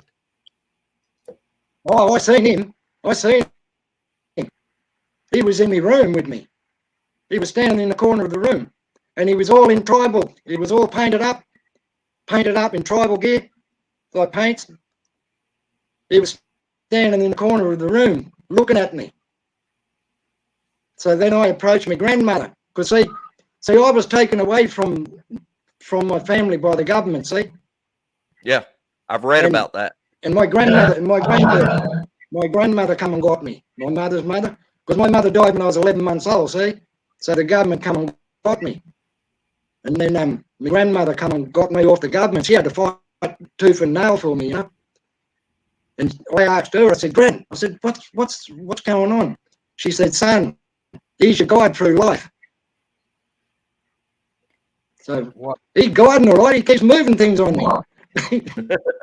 He's trying to hide your tobacco to tell you stop doing it. No, he probably wants a smoke too, mate. He probably does. He's saying blow the smoke over here. Yeah. All right. Is there any questions in the chat that we haven't gotten to? Probably several. Squirrel. I don't know. Hey, River, one of the people want to know if you have areas near you where the ley lines cross. Do you know what the ley lines are? The magnetic lines, supposedly, that make like grids all over the place. Yeah, because we got big power lines. Like, you know, you got your power lines running through, and you got your gap where they come through in service. Yeah, there's a lot of things happening where we lose signals on the phone, even on FLIRs, stuff like that, you know, just kind of drops out. Everything drops out. But I don't know. Like me, that old Bernie, mate, like you were talking about, portals earlier on. You know, we thought we'd seen something like that, eh? Where something had gone into something in through the bushes. Yeah. And it just kind of opened up and then closed. Yeah, it was strange. It was strange. And that was another thing that we seen was with the Yowie, with Dooligal. Same thing. But see, I don't know. I don't know about this portal business, mate. I don't know. It's got me stumped. Yeah. Well, if you think about the possibility that there are certain areas, places where maybe, for lack of a better term, maybe the veil is thinner there, or the energy is higher there, maybe it's possible that all of these cryptid things are attracted to those areas. I'm not saying that that's necessarily something I believe in. I just try to think about what all of the people are saying with the portal stuff and try to put it into perspective. I mean, maybe what we're really talking about is just an area, a certain geographic location where, for whatever reason, high strangeness happens at that spot, and all of these cryptid things are attracted there. And then maybe also at the same time, maybe there are certain people that are more sensitive to this stuff, able to see it and perceive it and everything. And whenever they get to those areas, they see all kinds of crazy shit. I don't know. Yeah, yeah. And we've got the same deal as what you fellas have up there. We've seen them walking across highways. Yeah. Like, yeah. There's been a lot of cases here where, once again, people ring me up and they go, "Oh, brother, you would not believe what I seen last night on the way home from work." "Oh, yeah? Enlighten me. Tell me." Well, 2 of them come across the highway right in front of me. Now, on that highway, on the other side is these power lines. And I don't know what the business is with that. They must work their way through power lines, I don't know, to get to where, you know, because they do. I know they do rivers. I know they do creeks, you know. We have a lot of reports. We have a lot of reports in America of them moving up and down the clearings underneath the power lines, the big power lines. We have a lot of reports of that. The only question is, are they moving through there because a lot of times the ground is maintained right there, or are they moving through there because of the electricity, the electromagnetic field created by the power lines moving through there? Don't know. Don't know. No idea, brother. River, can we get you back on for part 2? Absolutely. It'll be a pleasure. Oh yeah, yeah. Now listen, you got more stuff to go over. I know. You were telling me about some of it. Oh yeah, yeah. And hey, I was just gonna say we'll get a link for your radio show up here so people can listen to you that way too. Yeah, and please, before you send us those boomerangs, hey, autograph them things for us. Yeah. Yeah. Yeah. Yeah, I will. Now before we go, I've got to tell you something. Yeah. This bloke walked into the butcher's. I was telling Greg. This bloke walked into the butcher's. The butcher said, "There you go, mate. What can I do for you?" He said, "Can I have a kilo of your fat sausages?" He said, "No worries, mate." He's going over, he's got the sausages, he wrapped them up in the butcher's paper and he weighed them up, you know. The bloke paid him money and he says, "Anything else I can help you with, mate?" He said, "What's the best way to cook these fat sausages?" The butcher said, "Oh, you just cook it."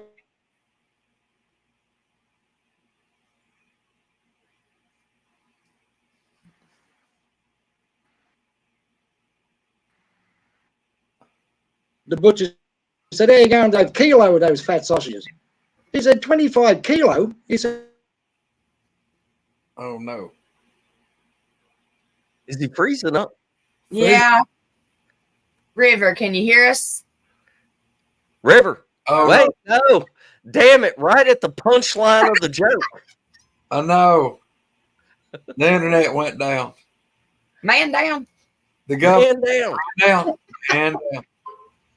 Man down situations are horrible. Uh-oh. Oh shit, I hope he can get back up. He's gonna have to start the joke over now. No doubt. God. I told you how interesting the guy he was. You didn't believe me. Oh, he's a cool guy. Yeah. Oh shit, he done dropped off. Maybe he'll get back on. Yeah. Misty, what are you doing? Why you got everybody super I freaked out when I popped up on the big screen. You know how I am. Oh, gosh. It's something. Don't everybody like Misty's hair? Look at I know. I didn't have time to fix it, so that's why it actually got done this way today. That's the thing. I mean, she just it looks good. No effort. Look at Oh, it. he's having a hard time. He's trying to get back on right now. He's having a hard time. Yeah. If it wasn't for the lag in communication, the time, like, could you hear on his end where he had to wait for everything that we said to come through? If it wasn't for that, if we were just talking to him face to face, we could probably understand pretty much everything that he's talking about. But man, what an interesting guy. He's told me so much stuff in the past couple days. He's covered everything. Oh yeah. Man, it's cool. It's super cool. I love trying to decipher his like there's, I guess it would be like slang words that, just different words that they call stuff, the same stuff we do. But it took me forever. He kept saying Tucker about food, and I didn't know what he was talking about. It took me forever to figure that out. Spencer, that comment up right there, the George White, you know who that is, right? That's my buddy Alan. That's Alan? That's Alan. Yeah, his real name is George. It's George. I didn't know that either. That's Al. Yeah, Al. Yes, Al. You must have missed it, but he said he got hit by lightning. Yeah, about kind of weirded me out a little bit. That River hit by lightning. Yeah, he told me last night. I was talking to him, and I said, I died once. I was like, how about you? And he's like, no, brother. The only thing I can tell you is I did get hit by lightning once, and it was really weird. And I was like, man, you need to talk to Greg. Anyway, we'll get him back on. Yeah, about I have to, Gary. You know how it is. You got to put him in his place. He's still trying to come back on. I hope he can. I hope he can too. Hold on. We're going to give him another minute. I want him to be able to say goodbye to everybody. Yeah, it's coming up on the bottom, but it's saying device is not connected. I don't know if we can remove him and bring him back. I don't want to kick him from the studio. I don't know if that'll block him. I don't know. Look, Misty, this is. You know what? You know what's sad, don't you, Spencer? What's that? Crystal J. Thank you. I told him I was jealous, Crystal, and I had to use one of the Snapchat things and get me a big old manly beard and show him, that I could grow. I'm saving screenshots of our text so y'all can see Misty's text and see what an asshole she Stop is. being mean. You don't show it or tell everything. Don't listen to him, y'all. He's full of crap. I'm just put out a book like page by page so they can read it and just understand how y'all are. You deserve every bit of it. Just saying. I don't even do anything and you start in on me. Hold on, y'all. I'm trying to message him and see. Yeah. It makes me feel bad now because, I keep telling y'all that I feel like people need subtitles to understand my broken redneck English, but I figure they understood River better than they do me.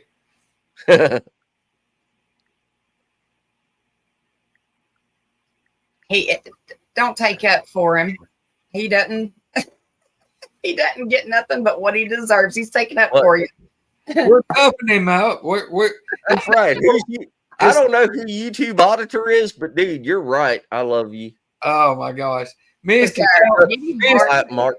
Oh, I'm sorry. Mark, is it you or did Becca steal your phone again? Which one is it? Can't tell. Miss Chitlins might be posting for him. No, that's Mark, because he knows you deserve everything that we say to you too, because you're mean.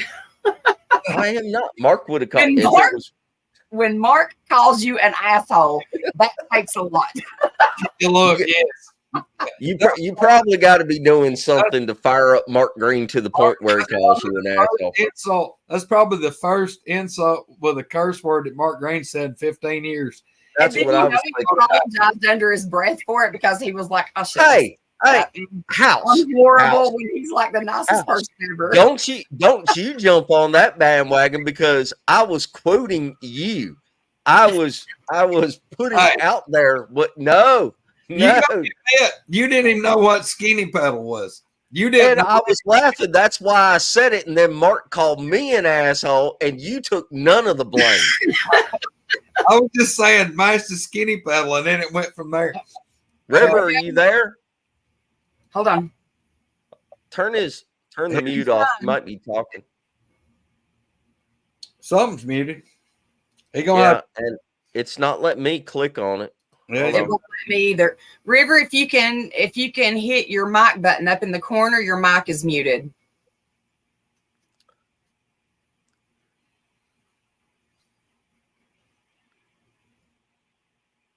It won't let me unmute him. Yeah, it won't let me either. send him a message. Well, all right. Well, I guess we're gonna have to wrap it up. I wish he could get back on here and at least finish telling his joke. Damn it. He'll have to hold that joke for part 2. We'll have him on for part 2. He's got more stuff to talk about, y'all. Yeah. He's had a lot of stuff. Hold on, let me see if he messaged me back yet. Nope, not yet. River, if you can hear us, your microphone is muted. You have to unmute it. It won't let us do it. Where your picture is, up in the right corner where the 3 dots are, where it's got the line through your microphone. Click that. Misty, please tell me you've read Leanne's comment about Barry Browning couldn't make it. No, No, what I didn't. I was picking on Spencer, so I didn't get to. was he? He wanted his Siri to be Misty's voice, and they did not. You missed. Go away, Leanne. That's kind of funny right there. He's just hoping every road's got the word bear in it, so I've got to say bear. No. What, the other one that Jens, Is Mike on here? Hey, Mike. Red Creek. Hey, Mike just recently, just so y'all know, Red Creek Mafia, that's Mike Bluler. We've had him on here. He is over 1,000 subscribers now. And if you're not subscribed to his channel, go and subscribe, please and thank you. And it's been a long time since we talked about all the other channels that we support and everything. Being as we had Vic Cundiff on just a couple shows ago. Check out Dogman Encounters, of course. Obviously, Mark and Larry with Sawdust Beast. Chris Reinhardt's channel. What is the name of that island that he just went to? Snellgrove Lake. Yeah, Snellgrove Lake is that little place that he just went to. Yeah.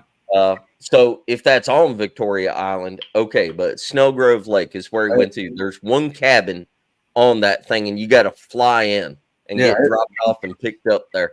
And it's awesome. I'd really like to go there. But check out Discover Sasquatch, of course. Always Dixie Cryptid with Cam Buckner. Kyle with Encrypted Connections. Did you say Mark and Rebecca's channel? No, I did not. Mark and Rebecca's channel. Oh no, Mark. I don't know. Mark's giving me shit, and so is Rebecca. But anyway, yes, of course, Cedar Creek Bottoms Farmstead Life. And just so you know, they go live on Fridays. What? That's what you always tell Chris. So you don't like Mark. See what he did to you? Mark and Rebecca go live on Fridays, and normally, like us three are in the chat cutting it up with everybody else. Janelle is in there a lot.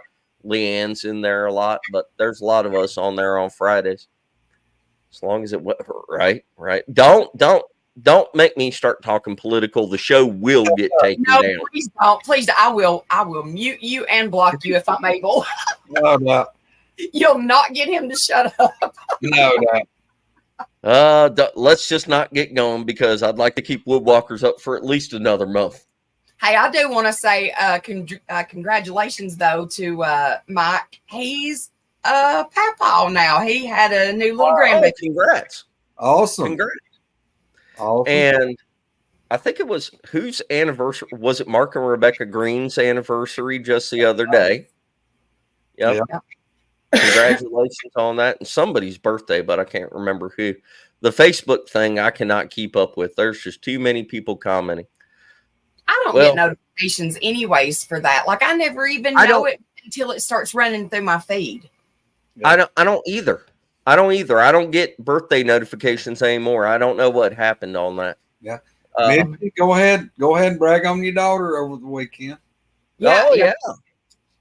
My oldest daughter actually just graduated from her first year in nursing school, and it was actually the TCATS program, and she graduated with honors and done awesome, and she is just killing it with it right now, and I'm really, really, really proud of her because she gets herself up and goes and does, and she's cried and hated it, and she's seen things that I couldn't imagine already just, while she's been in school. And I mean, the stories that she comes home and tells, sometimes I'm like, are you sure you want to do this? So she's tough and smart. She must take after JR. Yeah, that's where you are completely wrong. Yeah. Looks, maybe. Oh, am I missing anything on the comments? That's what I was trying to read. Looked like Leanne said that she'd went back and binge watched some of the Big Dog T2B programs that me and Kumbo was on. Those are very well worth your time to go watch. All of those channels. Jack's shows are very good. He's got a lot of information in there, a lot of overall like data. And I gotta say, I keep watching these YouTube podcasts where people are just talking about random stuff, and I'm like, have you seen this channel and that channel? Big Dog T2B is a great channel for just like raw information on Bigfoot. Kane Michael this week posted videos, and he's been working on it for a little while, about these 24-inch tracks that he found. Yes. And he did them with LiDAR and everything, which you can get an app for LiDAR on your phone and take pictures of the tracks, and allows you to see it 3D and everything. But Kane is the man as far as like real research goes, and being able to document it like really, really well. You're not getting the rock, Leanne. It's not going to happen. No. Whenever River was talking about they threw a rock the size of a baseball, I almost wanted to get up and go get mine and be like, did it look like this? You didn't have time to open the safe, did you? No. He actually posted that too on his YouTube page. So I don't know if he's going to start using that again or what, but check out his House of Enoch on YouTube. And Eric's, what is it? Appalachian Bigfoot Explorer? Appalachia Yes. Bigfoot Explorer. Yeah. Yep. But again, there are certain people in the field that are just, they're all business. They're no nonsense. They are the pinnacle of like real research and how you do it. There are no games. There's no exaggeration. There's no fluff. They're just going out there all the time, hardcore researching, and they're reporting this stuff and showing you. And if you're really, really into the technical side of like what the stick structures mean and what the trackways look like and where they're at and the times of year and the way they move around and everything, I'm telling you, you have to check out Eric. You have to check out Kane, Appalachia Bigfoot Explorer, and House of Enoch. And I mean, there are a couple other people that do it kind of close to their level, but nobody I've ever seen that does it as good or better than them. I mean, it's real information in the Bigfoot world. And having said that, I reckon River ain't going to be able to get back on because it's been a while and he hasn't messaged me back or anything. So I guess his internet. We'll take care of him. Spencer, it kind of surprised me, some of the messages that I've had from some of the people that really apparently I thought pretty much most of the followers on here had heard most of my encounters, surely, but there's a lot of them that they just think y'all got me on here for eye candy. They don't realize that I've had a bunch of encounters. That's right. Oh yeah, Greg, beard that you got going on. That's it. Greg, how many times have you discussed your stuff on different channels? You're bound to have like 10 or 12 different videos out there by now. Well, there's several videos, but all of them's been on. Well, I done the one years ago. The only one I did for years and years was when Chuck Slabs.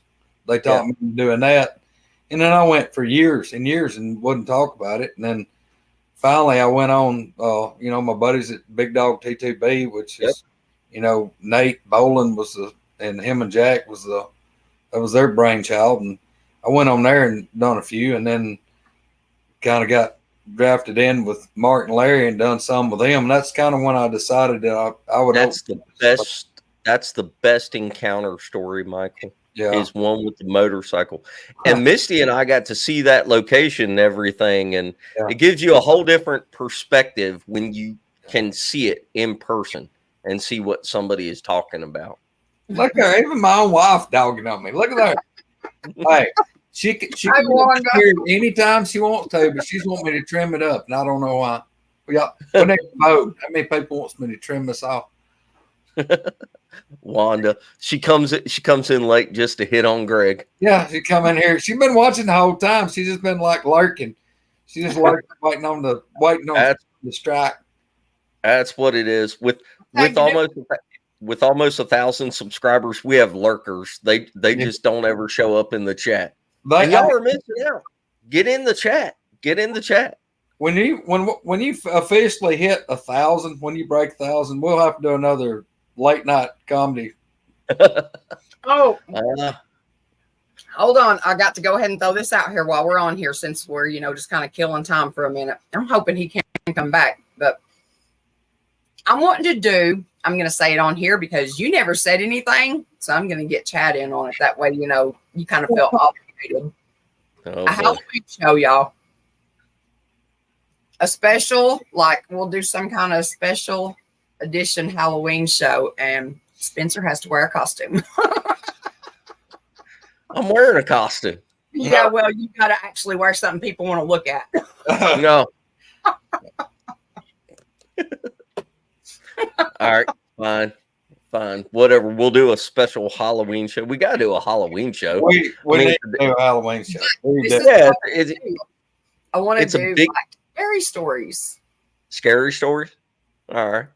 Hey, and I was telling Greg before the show, and this is all Misty. We got to find a spot. She's in charge of finding the spot. We got to find a spot where we can have don't start now. No. I'm trying. They've been closing places around like crazy here. They're saying that there's been road bear everywhere. Not road, I'm just kidding, but really bear coming in and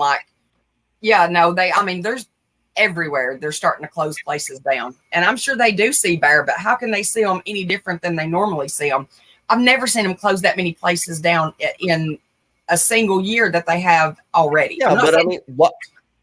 Why would they close it down? If you go to Gatlinburg, bear are liable to crawl up on the back deck of the cabin that you're staying in. Yeah. They don't close down Gatlinburg. That's what they're saying, that they're getting the trash and stuff like that. People ain't doing what they're supposed to keep them away, but they never do. Most of these people are tourists that come in that ain't never even seen a bear, and I don't think they're doing nothing no different than what they normally do. So why all of a sudden is just the spots up there, around Gatlinburg and other places that are being shut down right now? You know what it was?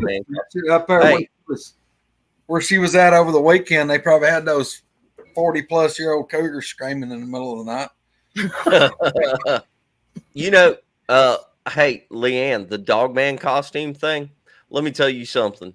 On the weekends is my time to sit around and catch up on all the YouTube shows and everything.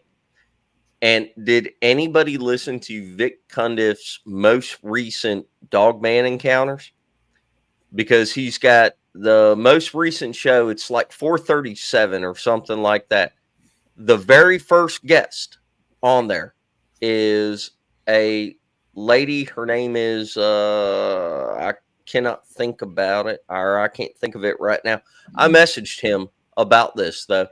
But anyway, her Dogman encounter happened probably only 15 miles away from here. And I was like, dude, you got to let me speak to her so I know where it is, because I want to know that spot so I can avoid it. But yeah, it's over by Smith Mountain Lake, which is really close to me. I work out at Smith Mountain Lake all the time. And whenever she said that, whenever she was like, it's in southwestern Virginia and it's over by Smith Mountain Lake, I was like, holy cow. You know, so dogmen are just damn everywhere.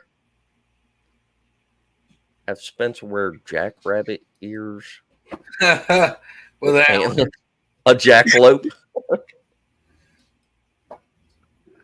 I want a stuffed jackalope to mount on the wall. Well, anyway, I guess we've given it long enough. We'll get River back on here for part 2 because he's had a lot of stuff anyway. He's had more than what he went into and everything.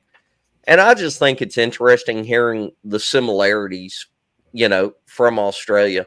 My kids wanted to say hi to him just because he's from Australia. They wanted to meet somebody from Australia. I wanted to finish talking to him after we got off of here because I came in late and didn't even get to speak to him. So I know. We'll have to do a live chat with him at night, Misty. We'll get him on there. Live chat. But yeah. Can't run from them. They are everywhere. Yeah, probably. I ain't running from them. I still go out in the woods with looking for boogers and everything. I just don't want to see one of those damn things. I don't care anything about seeing one either. Yeah. You know, I was just proud that River played his didgeridoo thing. Oh, yeah. He played that for me the other day, but he stood back and you could see it more. And he was getting on with it like a song kind of thing. And I was like, man, you got to bring that over here and let's see if that works. Like the shofar or the other stuff. Let's see if that works. The thing is like 10 foot long. Oh, yeah. It's big. Yeah.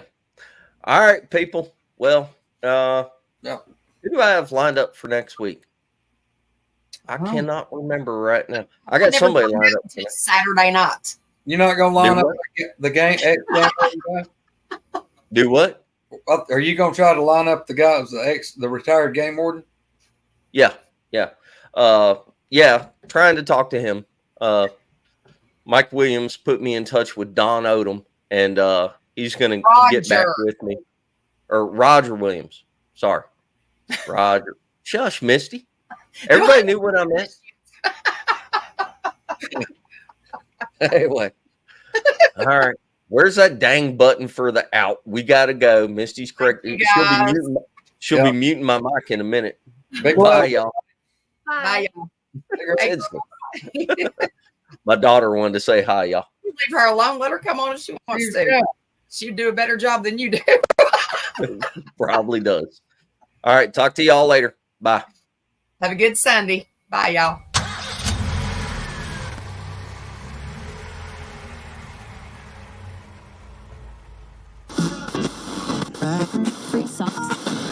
Squirrel.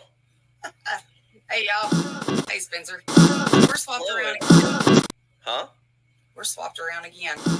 Yep. I know you do it on purpose.